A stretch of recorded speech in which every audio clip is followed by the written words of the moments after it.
এই মানুষ জন্ম পাবার আগে 20 লক্ষ বার গাছপালা হতে হয়। আম, জাম, জামরুল কত গাছ হয়েছি, মুক্তি পেলাম কবে জানো? যেদিন তুলসী বৃক্ষ রূপে আমার জন্ম হলো। তারপর 9 লক্ষ বার জলে জন্ম, মাছ হলাম, কাঁকড়া হলাম, চিংড়ি হলাম, মুক্তি পেলাম কবে জানো? যেদিন শঙ্খ রূপে আমার জন্ম হলো, সেদিন জল থেকে মুক্তি পেলাম। স্থাবরং লক্ষ বিংশতি নবলক্ষাশ্চ জলজা।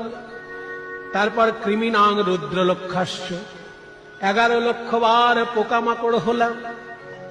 নানা রকম পোকামাকড় হতে হতে যেদিন আমি মধুকর, যেদিন মৌমাছি রূপে ফুলের মধু সংগ্রহ করে চাকে ভরে দিলাম,